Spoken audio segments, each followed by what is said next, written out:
Welcome. Hi, everyone. My name is Dylan, a representative from Indiverse.io. Soon to be very close, very soon to be launched, independent marketplace for tabletop designers and accessories. We have a bit of an intro session today. Myself and one of the founding members, Hayden, here on my left, right, whichever one that is here to talk about a little bit about us, the journey that we've had so far, how we got to the idea of putting together an independent marketplace for you all, for all the independents out there, and some of the decisions we've made. Because there's been a lot of questions that we get, and we see a lot of them, whether it's in the social spaces at events we go to, or even just through our email. So we thought we'd put a little bit of an intro as to who we are and what we do as well. Hey everyone, great to be here. Great to have this opportunity to explain our our marketplace to everybody.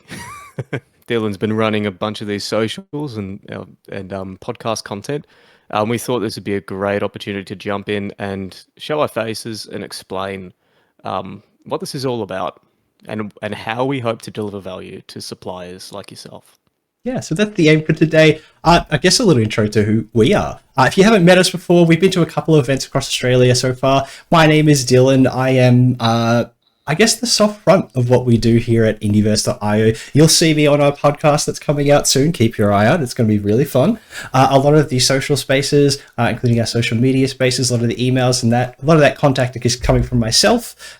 So I like to think of myself as the advocate for the small and mediums that come into the independent space. I have a history in working with small and medium businesses, so it's really important to make sure that you guys are heard, listened to, and we can make decisions that help support you as best that we can.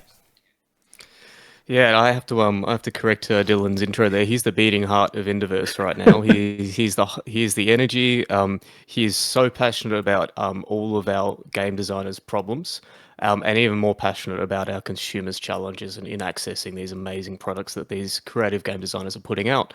I'm Hayden. There is a third founder that couldn't make this call, but his name is Josh. And we basically both have extensive background. I have background in marketplace and startup, and Josh also has extensive background in game design, tabletop industry, and startup himself. And so that's the brief intro. We have long versions of that story as well, but We'll save it for the next one. The question is, why a marketplace? There's plenty of places in retail. There's lots of online stores, online places, including crowdfunding places that people can come together, put together their designs and sell them. So why a marketplace? Well, why a marketplace for tabletop games? So generally, why a marketplace? That's always because there's a little bit of a bottleneck from a supply that has high demand, and we are seeing the same challenge in tabletop industry where we have 5,000 new tabletop board games being created every year, and then kind of funded through Kickstarter as a main channel, supplemented by GameFound. The challenge is the next step, which is how do they get traction with those successful games that have earned their funding? What we've seen is actually 96% of them never end up on a store shelf in a retailer or in a distributor kind of channel. And what that does is it leaves a lot of these creative game designers high and dry, even after initial success. And so we've seen that there is a huge bottleneck there. There's a lot of supply. There is demonstrated demand. And basically, we need a next channel as a stepping stone and a bridge between crowdfunding, which is the product now exists, and then ongoing scale and growth, which is it is selling in multiple retail channels. The gap in between is where we'd like to sit because we are a place to list and sell this leftover inventory after you've brought this product into the world. And our job is to actually grab all of these avid gamers and concentrate them on Indiverse.io. So that's a really top level overview of the problem space there for our game designers. There's another part though. A marketplace doesn't live just because it has supply. So a marketplace lives when it's met with demand. And so we have identified that actually there is a lot of activity in crowdfunding. Consumers are forced to use crowdfunding, such as Kickstarter and GameFound, to acquire this product. And what's bad about this for consumers is that if you've ever done this before, and actually quite a high portion of avid tabletop gamers have needed to do this, is that you have to wait maybe a year or 2 years to get this product. There's a lot of uncertainty. And the other thing you're battling against is it's really difficult for new games to be discovered on more narrow platforms, especially like GameFound, where your larger publishers are actually muscling in, taking up a lot of that kind of space, that real estate on the front page. Um, and so we need a better platform for both game designers and for avid gamers to discover these titles that are all great products, demonstrated by the fact that they have been brought into the world through crowdfunding. One of the things that I spoke about recently in our podcast, which again is coming out soon, was the resale market that I didn't realize was as much of a problem as it is as well. It's something that's very new to me. It's a big thing with like scalping of like sporting tickets, event tickets, and all that. But what happens that what I've seen is that people will have bought like the premium tier edition of a tabletop game. They've backed it for the maximum amount that they could. And when that's sold through and it's out, and there's no longer any being made, they'll go and resell it again for more than what they Yep. paid for it. Double, triple, they can charge whatever they want because the fear of missing out, that FOMO, is something that some gamers who are big collectors, they thrive over. They love it. It is the thing that they collect, and they're being taken advantage of by these resellers in the same capacity that other ticketed events are doing. Yep. Yep. There are resellers. There is reseller activity at that individual level that, occurring in volume could be challenging for this market, right? Now, the other thing that's happening is that 4 to 6% of supply on a monthly basis coming off Kickstarter that retailers do choose to back, it tends to be this premium exclusive edition product. Now, the reason is because that is the type of product that we can mark up. Because the matter of the fact, why don't these products fit in retail channel? There's no slices of pie left. There's essentially no margin left for any other channel partner like a retailer or distributor. And this is caused by crowdfunding itself. Essentially, we are forced to have a low MOQ, which is a minimum order quantity, with a manufacturer. And what that forces is actually quite a high cost initially. So this is what creates that gap and this divide between, hey, I've crowdfunded, and now I need to also provide value to retail and distribution partners, who also need to make a cut out of my game. But if my cost is so high, what's it going to do to the regular retail price? And so what we see is retailers are more often opting for these exclusive high-end editions where they can justify adding to the slice of pie, right? Because those are more narrow niche products for avid collectors who would pay more. But these base core products, that's what we're not seeing fit into retail on average. Those products kind of don't go anywhere. So that's kind of the other side. Not to suggest that retailers are doing scalping, but this is the prevalence of these high kind of value editions of games in these channels. That's how that works. There's a couple of things around retail there, and it is a massive space, and a lot of people come together in the retail stores. I know that big game studios, there's Magic the Gathering, Dungeons and Dragons, Warhammer, like they're the bread and butter for most. Obviously, of course, your traditional board games, your Monopolies, your chess, there's everything that like you would have learned and grown up playing. There's a space for those there. And you talk a little bit about the premium edition, so like the top tier Kickstarter games being bought up by retailers, and that being like the exception to the rule because it's such a prestige thing. That price point that they need to put on to make money from something that is that niche product, like that makes a lot of sense. And I think that there's a disproportion of like, we'll make a lot of comments about what the retail space is, and it's not that we don't think that retail deserves to have any of these things. There's just a lot of things that come with putting independent games on a shelf that a lot of independents like retail stores need to go. And there are a couple of fantastic guys out there that we've met through our journeys through events and that love stocking local, because we're Australian independent games. They love doing it. There is a bit of that risk there because people don't know what they are. They have staff who may not know the key benefits, the best parts of those games. Because when you put stuff up on crowdfunding, you get to tell everyone the best part of your game. You get to show them that 5-10 second snippet of like the best thing that they get. That doesn't happen in retail. You're not there to advocate for yourself. Let's spend some time empathizing with these retailers, right? Because it's true that like we exist to assist the supply get to the scale it needs for retailers to succeed. Yeah. Now let's stand in their shoes for a second, and if you're a retailer and you know that there's high demand for your best segment, your best cohort of buyers, which are avid tabletop gamers who are aware of these products, you as a retailer, yeah, you would actually choose to stock that inventory. Now, here's the challenge. First, I'll start with the fact that in our assessment, 8 to 15% on average, 15% being great, is the proportion that a retailer kind of spends on inventory in terms of SKU mix, right? Not in terms of volume of units, but in terms of unique SKU, which is product items. It makes up between 8 to 15%, and that's a high estimate.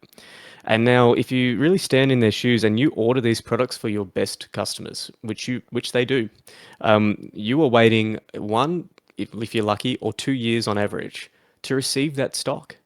And now, what do you have to do? And by the way, they pay shipping on top. They pay shipping on top of an already high cost price, which is a base pledge price. Now, we've gone through the cost issue, but if you've waited 2 years and you've sunk cost into that inventory, and it takes 2 years to turn up, well, of course, you need to mark this up. Yeah. Okay, and what are you justified in marking up? You're justified in marking up these limited edition, more collectible items. And here's the other challenge. It's 2 years later. How do you know if you invested heavily in the core product as a retailer, it will continue to sell, right? How do you know there's momentum still? You don't. And that's their challenge. And so it makes perfect sense, but retail is the ultimate channel. Brick and mortar is the ultimate channel where a lot of game sales occur. It represents more than 80% of the market is sold brick and mortar. A huge portion of that is gifting. Essentially, online sales is still not the leader for tabletop games because we're taking a step back and looking at the total market there, right? And so the other thing about retail is we know what their 80/20 is. And we know that what 80% of their profit and turnover comes from less than 20% of their inventory in terms of unique SKUs, right? And so we're talking about Monopoly and we're talking about chessboards. We're talking about Magic the Gathering. We're talking about TCGs, recurring games, right? Recurring sale games with a high lifetime value. Now, that is what holds these shops up. And so the other challenge is how can we expect these stores to adequately sell and present your games to the public in equal portion to those other games that will always and necessarily dominate shelf space, dominate floor space, dominate promotion, right? Dominate their tactical and marketing decisions. It's going to be the games where they make the money that sells the easiest. Keeps their staff paid, keeps their bills paid, keeps the rent there, means that they can keep hosting events for us to go. Only a couple of weeks ago, I went to a Magic the Gathering draft night. I couldn't do that without a store to go to. Like, it makes 100% sense why the businesses in the retail space are going towards these games that already have massive followings. It makes total sense. Like, it's a safe bet for them. It's low risk, and they get a lot of people in there. People's word of mouth is amazing for brick and mortar. People post on socials, like, it grows in its own little sphere that it's great for the business. Like, it makes, like you say, it makes perfect sense for that business who wants to take care of its community there to sell the games that sell, that make that little business money. That's right. And there are actually a few notable retailers that focus only on Kickstarter stock. And I believe, I forgot the name of one of them. The Board Game Oracle is a local one in Australia. Yep. And over in the US, there's quite a substantial one, which is the Game Steward, I believe. Yes. And now when you look at those retailers are really going out on a limb, pushing supply that is uncertain, right? And making a choice to not focus on that inventory that moves in high volumes with ease. Okay, and so the challenge with those businesses is that they're still limited on supply. They still have to make really, really sharp decisions on what to stock their physical stores with, right? At the end of the day, they still have to bias towards inventory that will walk out the door to some extent or is easy to sell. And usually you'll find shop up with, the top of the crowdfunding platforms. Like, again, you kind of the top 6%. Yeah, it's that top percentage again, but the bottom 90+% is still not getting any of that love. Like, they're still the ones who have to fight tooth and nail to maybe get on a shelf out there. They have to ring around to 10, 20, 50 retail stores. Like, it just isn't that same group. So there's still the majority of you guys who aren't getting seen. And let's talk about that bottom, or the rest, right? That retail don't care about. It's not to say that those are not games that retail believes will move. It's No, not at actually how all. retail works is, on a monthly basis, they will have a certain budget to back these games. And at the end of every month, they will see which games have the highest volume of sellers and the most funding, and let's pick the top couple and let's invest in those. And now the thing about how traction works is, and this is just to be fully transparent, this is the inventory we see fitting on Indiverse really well. It's actually not the ones who, it's not about how much revenue or how many backers. It's actually, if you get more than 1,000 sales for this new product in a space of 30 days, which is your typical campaign period, I would call that traction. I would call that a game that fits, right? Most And the definitely. difference between the difference between those games and the games that get into the hundreds of thousands of millions is probably a marketing budget, right? Because those games have found a fit, and they a certain cost per backer, um, which they some may scale better than others, etc., etc. The difference is how much fuel you threw in that fire, right? Um, Now what that means is those are not games that no one wants. Those are games who have great signals of traction, who that just need to be placed on a platform that provides for way better visibility. And so like we really want our goal with Indiverse. Sorry if I'm ranting a bit, but basically, our goal with Indiverse is we want to help these game designers get enough volume sales to then decrease their order value, their unit cost with more manufacturing runs, to then fly away and fit into 10,000 stores. That's what we want, I remember right? having a conversation with someone when we were talking at one of the events. It might have been PAX. It could have been Conquest here in Victoria as well.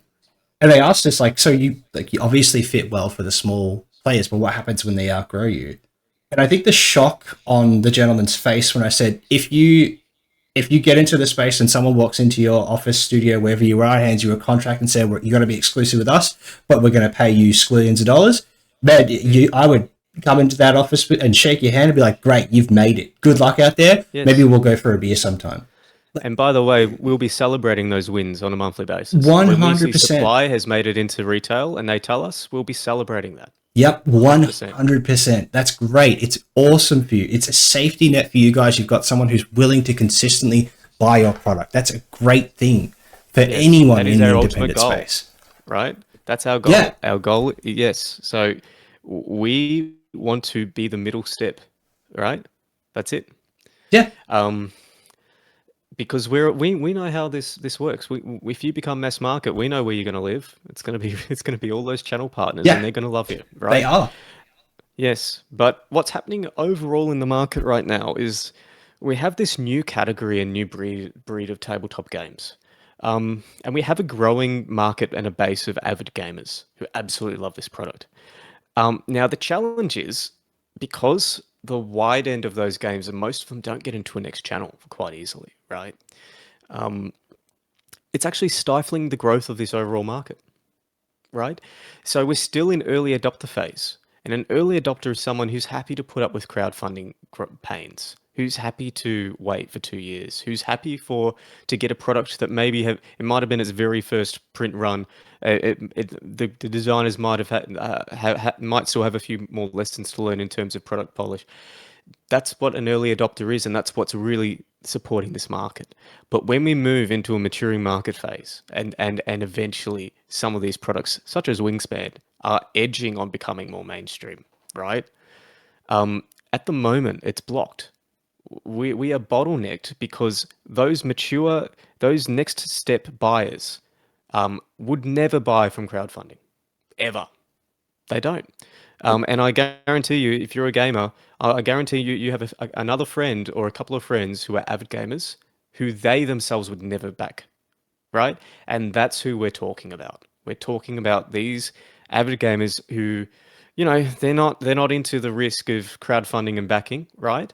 And the people who are like they're awesome, awesome. That's what holds up this whole segment of the market, right? It's time to move on, and it's time to provide a wider, more open channel, wider access to this inventory, And the way we offset the risk for that is we don't have a brick and mortar store. So back to the question of why a marketplace? Because it doesn't have overheads and it can be open, fully open, right? We're not set up. We're not a set up shop where we have to.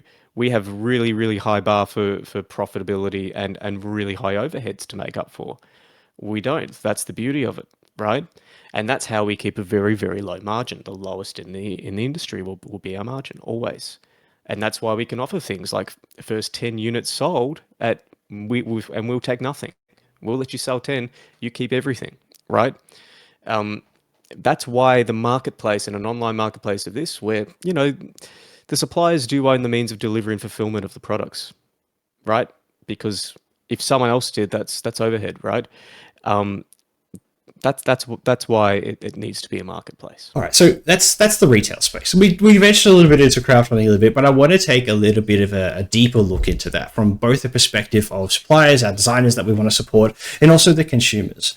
So there's a market out there that we talked about in the resale, like reselling of the higher tier pledges that people can go for, and that can obviously collectibles. Yeah, the collectibles too, and that can be quite predatory on the consumer market. Like anything else that is like limited stock and people will buy it just so they can sell it at a higher price. Yep. That's I would just change that word to exclusive. Predatory, business is business, and they're doing what they can and need to do to justify that stock on their shelves. But I would say exclusive, because that's a certain type of buyer. That is not accessible to a wider market, right?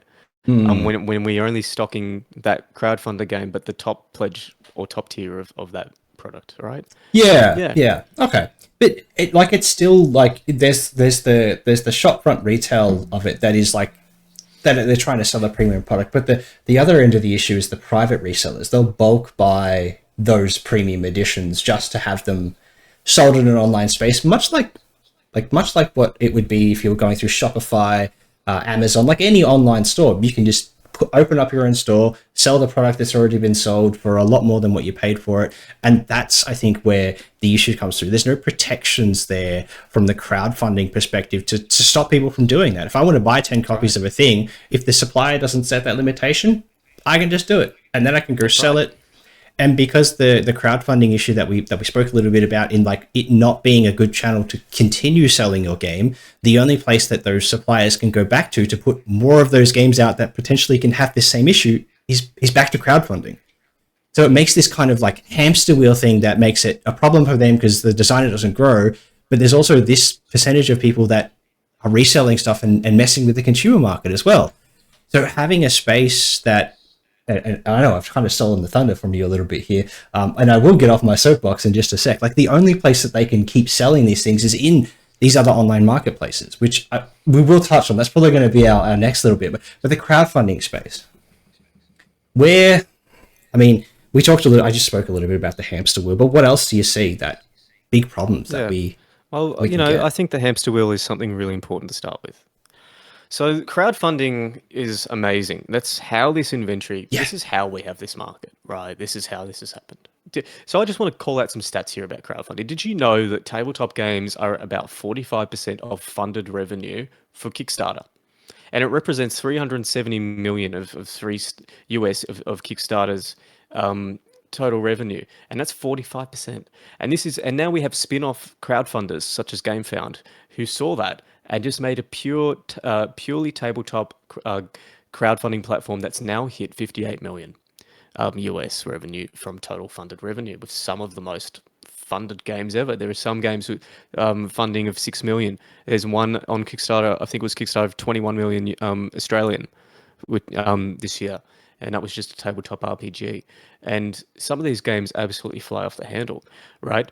But how does this work? And this is why there's a challenge for supply, okay? This works because that's where the audience is. That is just plain and simple. Why do we need to go to Kickstarter? To get funding. Because yes, we'll drive some marketing to crowdfunding, but what happens is, because we get volume or get activity on our campaign page, we earn a place onto the main page on Kickstarter channels, and there's an organic audience there and an owned Kickstarter audience that sends it to the moon.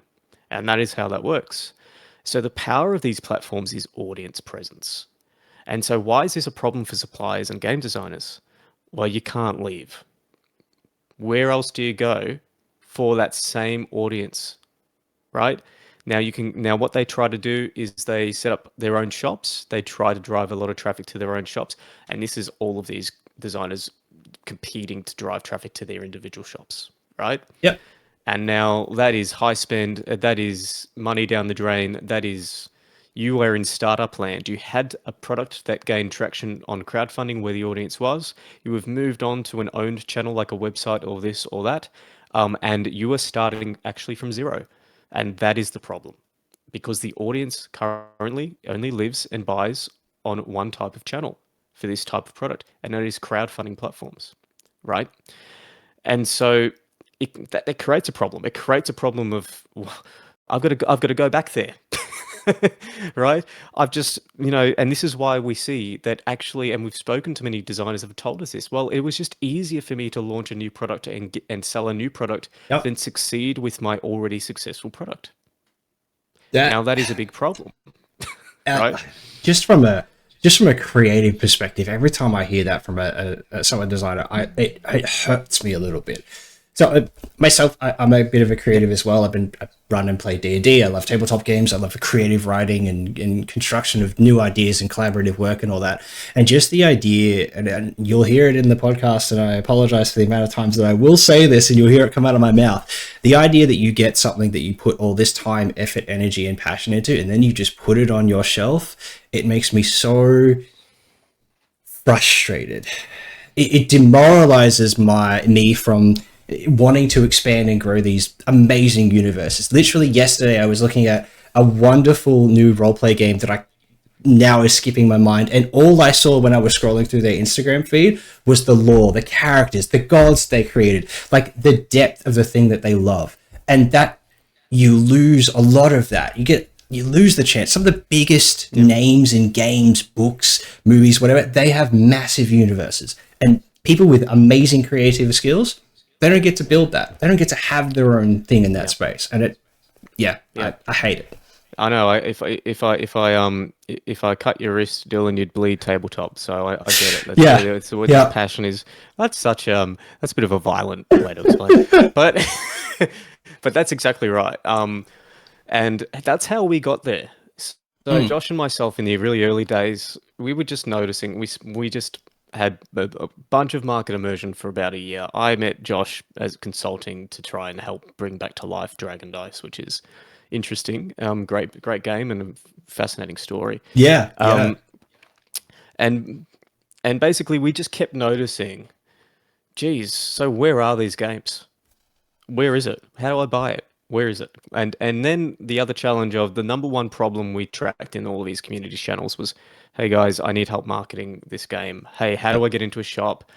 Hey, well, I have no options now. I have to just try and I'm just going to go straight to a publisher because this is just not working, right? Yep. There's a bit of for a long time, a joke as well, and I don't like seeing it. There's a bit of a joke. It kind of turned into a little bit of a meme, I think, for a bit among the community. It's like, find some landfill for it. I'm like, that I've seen that a lot. More. Yeah. We've seen that a lot. Yeah. Every time I see that, I screenshot it and I'll send it to I would send it to Josh. This is pre-Dylan, and we were just like, they're throwing their products out. Yeah, they just get why? rid of it. And you go and have a look, and you look at the crowdfunding and go, so no, well, actually, this had in 30 days they got 1,000 people buying it, putting their faith and trust into this game, or even more. And it's like, okay, so how did this happen, right? We look at what they did, and what they did was create an own channel, like a website, probably try to replicate their recipe, which was spend up on crowdfunding, and try to drive that same traffic, but just to their own website. Probably found out it was a lot harder, right? Yeah, it is. So we actually initially started with a distributor model that only looked at this category of game, right? But that just wasn't fitting. And then just one day, I just realized this is a marketplace. This is a marketplace. It can't go. We can't have a shop or a warehouse because there's no slice in the pie to make that a sustainable business for that purely for that category of product, right? And And so what's the problem? The problem is the overheads it takes to connect the audience with the product. The overheads to connect those two pieces. And so that's how we got to a low commission, very low marketplace that's fully open. Yep. And I think it was late last year, early this year that you guys were doing events and that, and you approached me earlier this year and brought the problem to me, and I had the same. It took me a couple of days to get back to you after we first had a conversation about what this idea was, and I think it was maybe a week or two before that had the exact thing happen to me. There's a game that I will talk about a lot. There's a game that I love beyond all else. It's one of my favorite games of all time. It's called Expedition. Guarantee you won't find it on your first Google search. And it is one of the most amazing games that I've ever played. And I'll probably end up showing it on the camera at some point. It's phenomenal. For, I reckon, about 18 months, and I wasn't checking it every day. I had friends, I bring this game to our game days. They love it. Everyone loves this game that I brought it to. People want to buy it because it's great. They want to bring it to their kids, their family. And I couldn't. No one could buy it. Like, every time I went to look for it, I couldn't get it to anybody. I had people ask me where I got it from. They have my copy? And it's just, I was like, no way. I love this thing. And there's no way I'd want to get rid of it. And to me, then I was like, this is just me and my circle. And there are hundreds of thousands of people who buy board games every year. And every single one of them could have this thing with multiple games that they have if they're an avid crowdfunder. And they can't bring that experience to other people or allow it to be shared around more. And that, to me, and that's, you've probably heard me talk about, again, like, you talk about bleeding tabletop through. It's like, it's just that chance for indies and small businesses and opportunities to have that impact. Because they honestly, to me, whether it's writing, game creating, whatever it is, I always find that the small independent creatives are really where the heart of that industry come from. And that's what I love so much. So that's right. It was a no-brainer for me to come on after I saw that. I had that epiphany and I was like, I'll do it till I'm done. That's it. Yeah. And as a startup guy, I mean, yeah, I know what failure looks like. I know what bad products look like, and I know how that feels. I really do. And that's what drives me, is when I know that these products are great. There's a game on our website. I'm going to talk about Nimbus. I love it. There's a lot of but there's a game called Nimbus, and like, that is a game that, if that doesn't succeed, I'm gonna feel like a personal failure because that game is so good, and we're at PAX supporting some of our suppliers over in Australia, and we were running some demos for Nimbus, and people wouldn't leave the table. And so there's so many examples of games of that quality that just don't make it because of this gap, which is a channel gap, right? And seriously, when I come across games like that and they become our supplier, which quite a few of them have already, it is the Indiverse mission, right? Yeah. To help those great products get the visibility they need, because we've concentrated the avid gamer audience on a platform where they can simply buy. And we stop there is no more burden for these independent game designers to set up and manage their own channels and effectively drive converting traffic to those channels out of their pocket. Yep. Right? So the power of the crowdfunding platforms, which is, their power is their contact list and their audience. That's their power. Now we're just going to move that to an open platform where you can freely sell. And from the perspective of a supplier, I had this idea the other day when I was looking through a couple of crowdfunding projects, just for people we'd link together on social media, and everyone always tells us about the Kickstarter crowdfunding campaign, and I love going to check them out. I love the artwork, I love checking out how the game gets created. I love listening to if they've got anything about the creative process. I get lapped up in that. The one thing that I always notice is they have a lot of accreditations for people who got them into the crowdfunding space, but there's never what we're doing next, like what you can pay attention for. Keep an eye on this space. Like, for me, what I would love to see is in that accreditations, like, yeah, thank you for like Backer Kit for getting us here, our artist, our creative, our marketing person.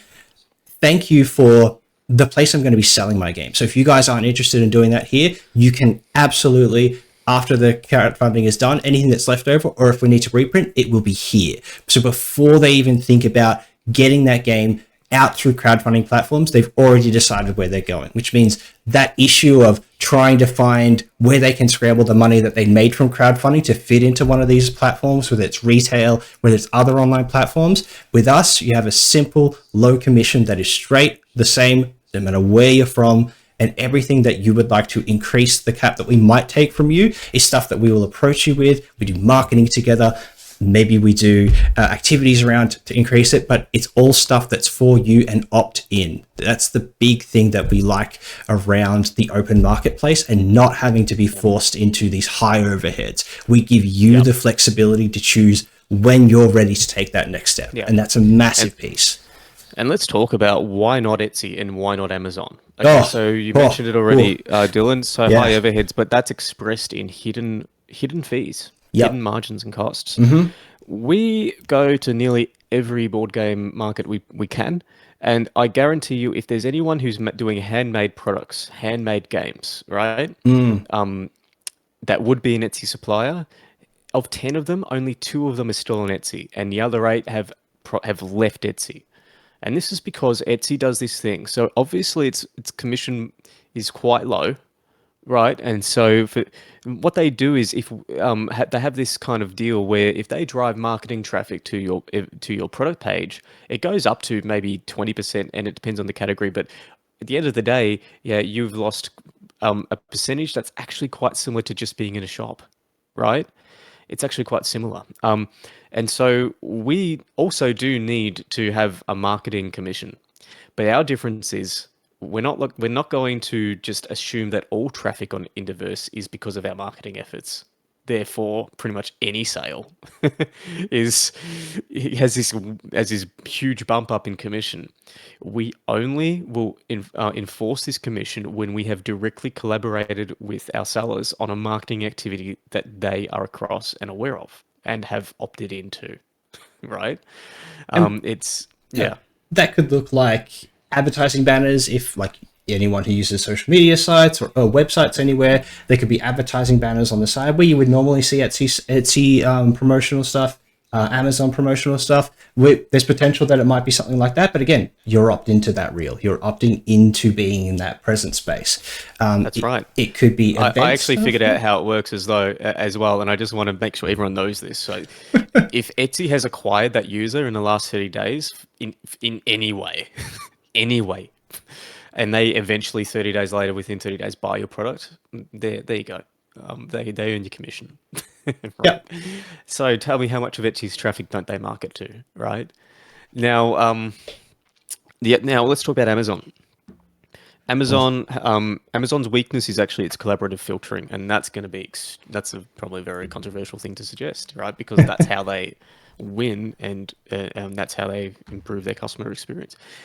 For this segment of the market, collaborative filtering doesn't help, because what the avid tabletop gamer needs to do is find and discover new games. Now, if you try and do this on Amazon, collaborative filtering gives you the average based on your current session depth, gives you the average of what it thinks other users who look like you will do, or what products they would like. And now, how deep in your session do you have to go until it actually starts consistently suggesting you indie tabletop games or Kickstarter supply? It's very deep, and pretty much you are clobbered over the head with Monopoly and chess, Uno, and other market leaders as your recommended products. From a supply point of view, yes, some suppliers see some volume through Amazon, and we're going to say that the visibility on Indiverse is going to be greater for this category of game, because we do not enable overcrowding. We do not have these mainstream products on this platform, and we are actually taking steps to ensure that we kind of have like an anti-collaborative filtering algorithm in the works, which again sounds bonkers. But basically, how it's going to work is, for every core product that we know succeeds, there's actually an upcoming kind of emerging product category, and it's in a pattern of 1, 2, 1, 2, 1, 2. You're not going to get a full product page of just the hottest products. You're not going to get a whole row of recommended products that are mainstream products on Indiverse. It's always going to be, here's something we know sells a lot. Here's something that looks like it's about to sell a lot. And that's going to be new product loaded on Indiverse.io, right? In a 1-2 pattern. And the other point is we are not targeting any of this, any supply of anything that would be considered mainstream inventory. But for the consumer who needs to find more of this product type, they're going to find a lot more of it a lot easier on Indiverse.io compared to Amazon.com. There's a whole lot of other things that we could talk about, like with distribution. We've heard a couple of nightmare stories about the collaborative distribution and like the model that Amazon does as well. We probably won't talk about that here because that's it's probably like that's even further into the channel, and we could look, some of the horror stories we've heard from suppliers, we could be here all afternoon. It's it can be the margin shock, the commission shock. There is some of that. It really depends. Amazon. Hey, Amazon's a great partner if you have high volume and low cost. Yeah. And again, this supply and game designers, when they need Indiverse, they don't have low cost yet. They don't, right? And so maybe Amazon is after Indiverse, right? That's great, and we celebrate that. If you can sell more and be more sustainable than Amazon, we would celebrate this as well. 100%, 100%. And Amazon's great. FBA is great. It's a great offering and service it offers. It is very hard to compete and find a better model than that, which we have been trying to do. It won't happen. Basically, the way that these warehouses make money is when stock moves off shelves. So you need to be able to do that. Otherwise, actually costs increase month to month. So if your stock is not moving in a volume that's great, that's sustainable, actually your cost on the shelf goes up because they make money when they pick and pack and fulfill, not for storing, because money made on warehousing is finite. It's dictated by the amount of space, and they make more money on less space by having a model that delivers profit on fulfillment, moving. And so we're looking into that. Pretty much the first question everyone asks us is, "Hey, do you hold the stock for us like Amazon and ship?" Yep. Every time. I do want an answer for that. Are we going to be able to find something cheaper than Amazon? Oh, geez. Are you serious? Well, I don't have those space box. We're looking. We're looking. We're aware of there's a very small pool of suppliers in US and Australia and EU that we've heard about that. But the question is, would they make that their entire model for their warehouse, or is it just a few shelves that they just write off as a favor, right? We want to help with the pathway to getting the sales volume and sales flow that would enable you to afford FBA at scale. We will never probably beat FBA, so if you can't afford FBA, but what we can do is, and what we are looking into, is partnering up with warehouses in each of these regions that can offer a competitive service that have a few extra benefits tailored for this segment, tailored for you as a game designer. Whereas FBA, which is honestly, it's really good service, but FBA is a bit of a whitewash, right? It's a bit of a, there are special needs of tabletop designers that we think we can serve slightly better at a similar cost to FBA. Yep. Yeah, easily. Again, another unpopular opinion, and it's something that. Hey, that's what I have. Those are mine. Sorry, I can you're meant to have the popular opinions, mate. I can't. Look. In most cases, I would agree. There's a reason that Josh calls me the warm fuzzy guy, but there is a thing here that, from a perspective of a designer, the mentality around getting to that next stage, I think, is something that I've called out a couple of times in my time, whether it's going to be directly with a supplier, with the conversations. There's something there that has bothered me for a bit around getting a publisher, and I have totally talk about publishers. Yes, we can. Yeah. So we're going to get very unpopular.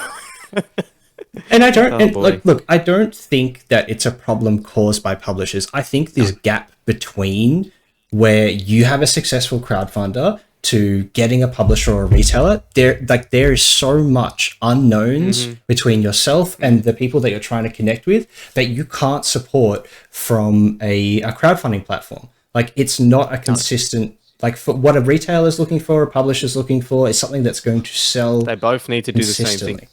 They both need to make money and find products that sell themselves in volume Mm, so that they can scale and grow. They both need the exactly. same thing. Yes, And the core problem of high overheads to push this product in comparison to other inventory that sells itself that we all know about, right? yeah. Um, And to you, a supplier or a consumer who wants to have unique games or your own game out there, if I was to go to anyone who understands statistics or even just yourself, if you have one only data point to say, hey, this is how well my thing sells, which is my crowdfunding campaign and how successful that is, that's not unfortunately a measurable. it doesn't convince them. No, No, it's only it one doesn't point to convince sale. them. I have nothing to show whether it's going up, whether it's going down, Yeah, whether it stays the same over 12 months. It's a small yeah. snapshot of time. And for them, it's that insane risk like you're talking about. But Yes, yes, small publishers do it hard, and we want Indiverse to serve them as well, yeah, right? Help them take a few more risks, right?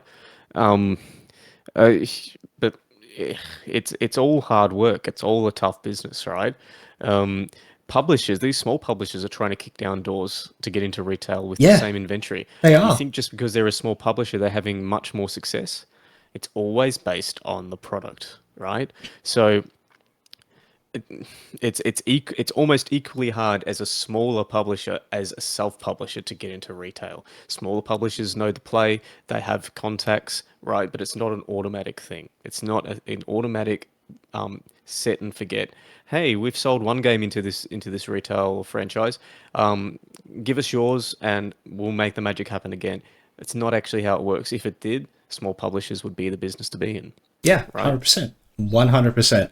And it's about like effort as well. Like you talk about publishers and self-publishers, like small publishers and self-publishers putting in the effort to go out to retail spaces, to go to bigger publishers and trying to get their stuff on shelves. There's a lot of time, effort, energy, marketing, which is sort of like only marketing to the publishers and retailers, but there's time and energy that goes into trying to get it to a place where consumers are. It's like you're not even dealing directly with the people who are going to buy your game and help you be successful in the next stage. You're going to the people who are going to help you to get to that stage, but they need stuff from you that you can't get without having that sort of point of sale, that consumer engagement, that growth, that show to do sales. So how do you get to that middle ground? That's a good question. I don't have an Yeah. answer. Like you go to the Amazons and that, but then there's the problems that come up there, and then you have all these pricing issues, and then it's like you're not showing yourself to be Yep. profitable because you've got to raise Yep. prices. It's Well, it's just all this yep. bubbles together. I can put forward the Indiverse answer for this, right? Please. So the problem is, so our problem is we need to scale up volume sales so that we can then reduce costs to then scale into these other channels, and fit into these next channels where we can have huge scale, right? And so if Amazon takes too much of a slice of the pie, and it's actually, close to 35-40% at the end of the day, and so does Etsy at the end of the day, sometimes when you tally everything up, right? What you're not doing is getting the margin you need to more quickly achieve that goal of, hey, let's make bank so that we can put the next big order in and go down and on our cost, right? That next rung on the ladder of MOQ, right? Minimum order quantity. And so Indiverse purposely, and I hear this all the time, how do you make money on 10%? How, like, almost like people are skeptical about this, right? It's like, Yep. yes, I know. Yep. Tell me about it. Tell me about it. We hear it every day. But our problem is not making money right now. Our problem is proving that we can play a role in helping you scale a product. That's our problem today, right? Yeah. And then Yep. when we solve the problem,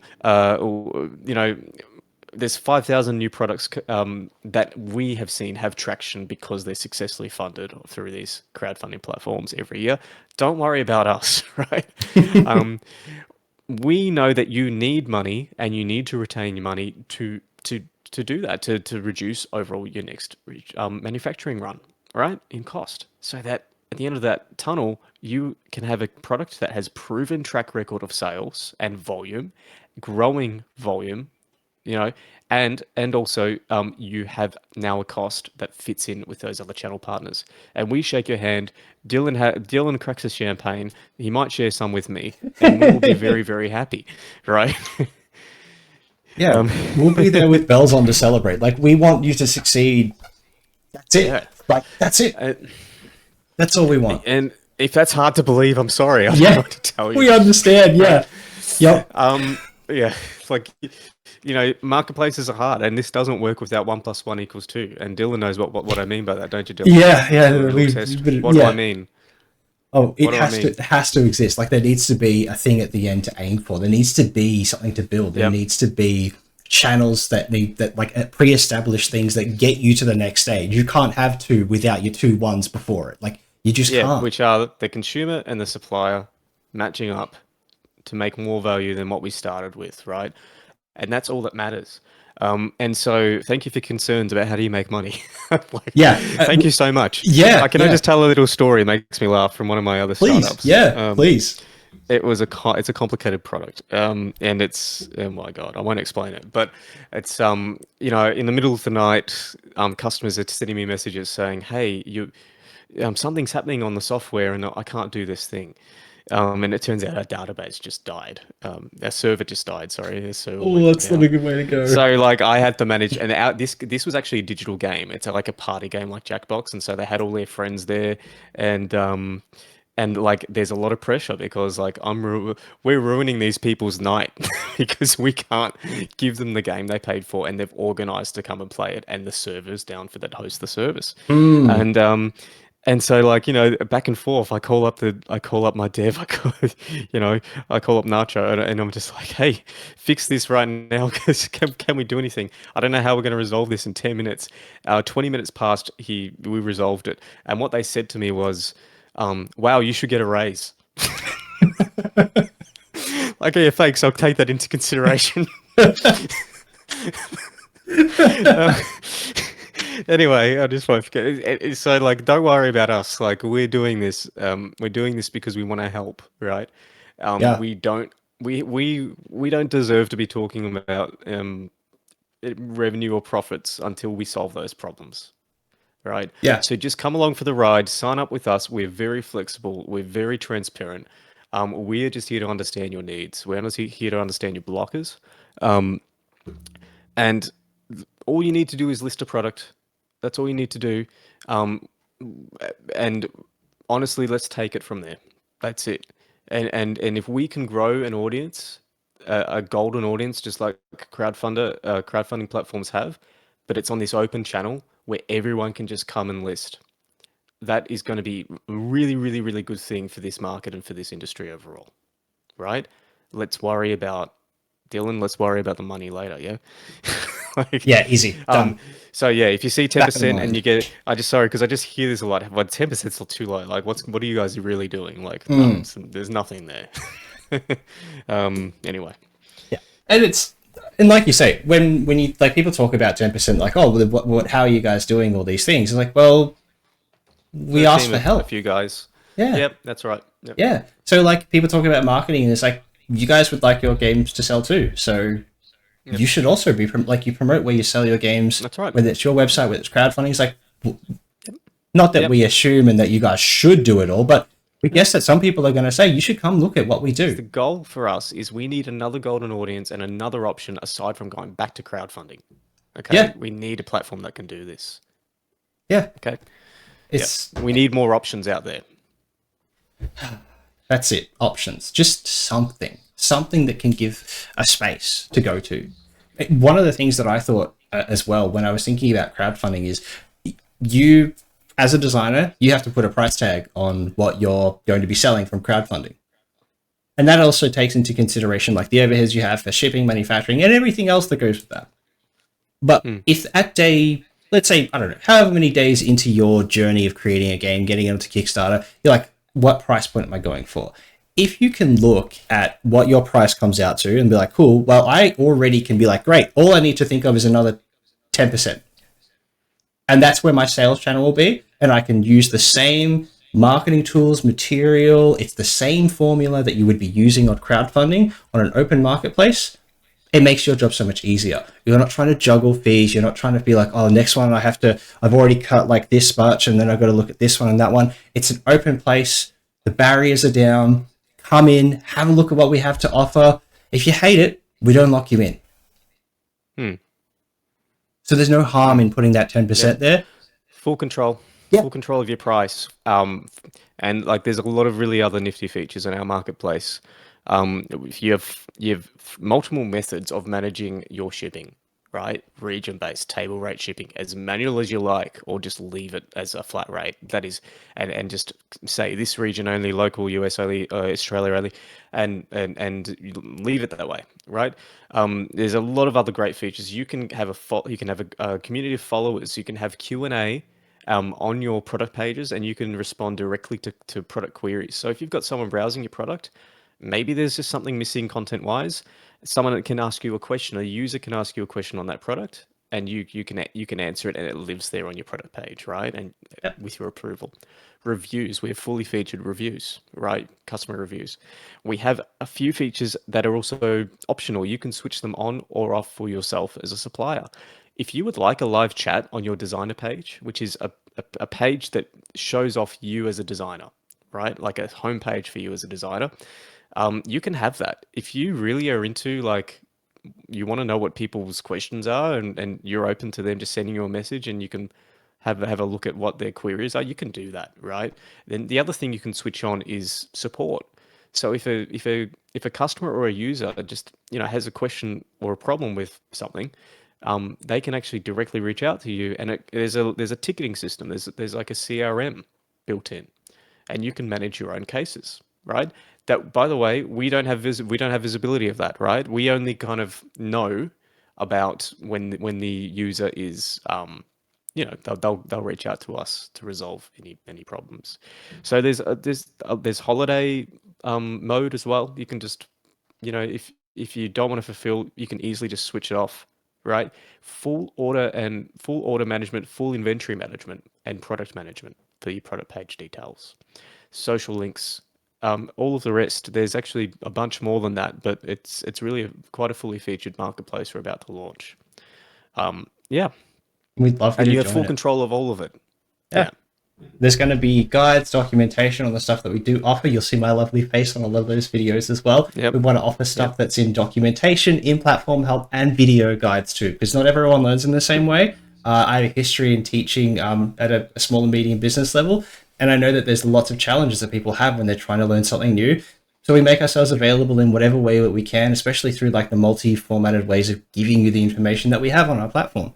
And that's really powerful. I cannot tell you the curse words that have come out of my mouth for Google Suite stuff this week because I've been working on getting some social channels and that set up. And it's something that's so frustrating when it's not up to date. It's not done in a format that works well for me. It doesn't have all the details I'd like with images and script. Like it's not enough.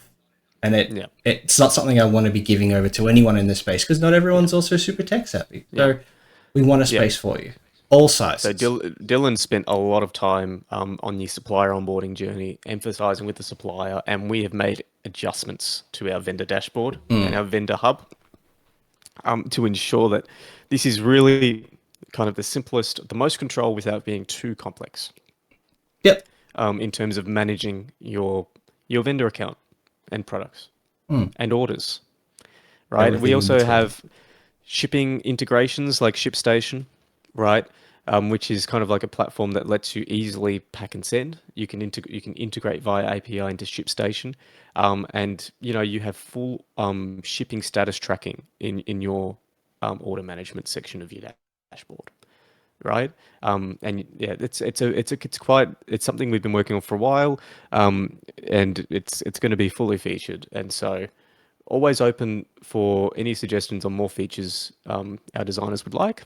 Yeah, please let us know. We are so open to taking on things that might help you because it's like when people ask questions. If you have a thing that you're like, oh, this could be a good idea, I guarantee you there's dozens, if not hundreds more people who have already thought about it and maybe just haven't had the initiative to come and say, hey, we should have a look at this. Like, doors are open. Let us know. We're so happy to take on feedback. So happy to. There's just a lot to go through there. And it's been an interesting journey that we've been on so far. But this one's already running a little bit long, so we're probably going to cut this a little short now. Please, if you have Talk all day any, about this. oh man, Yeah, we do. That's the problem. yeah, We do. we So if do. you have any additional questions, please do reach out to us. You got any comments, queries? If you got a game and you'd like to ask us about how this all comes together a little bit more, please reach out to us. We'll have we're out on the socials. You'll see us mainly on the Instagram because there seem to be a lot of the independents in that space. We're going to be jumping into the other social spaces as we grow and get a bit more awareness around there. We have YouTube videos coming up around interviews with other podcasters, with other designer creatives, talking about the journey. So if you're new or you want to find out a little bit about how it all works from a creative perspective in today's day and age of tabletop games, yeah, we do that too. So it's not like Hayden was saying before. It's not just about trying to give you a place to sell. It's a place to teach, learn, grow, and experience this thing together. So we hope that you can get that from what we're bringing. And yeah, Hayden, is there anything you wanted to jump in on the top of that, man? Oh no, yeah, thanks for your time, Dylan, and thanks for watching, by the way. Yes, thank If you have you. any questions about any of this, like we share all of the insights, market insights we have made with everybody, right? And if you'd like to, ask about anything we've discussed, please just send us a message directly, and that's fine. Like we're always happy to share knowledge, to share learnings and insights with our suppliers, because as I said, our goal is for you as a game designer to scale your business and climb that summit, and we are happy to be a middle step and partner there with you. So yeah, thanks for your time. Thank you. Thank you again. And we'll see you in the Indieverse. Bye now. I like that.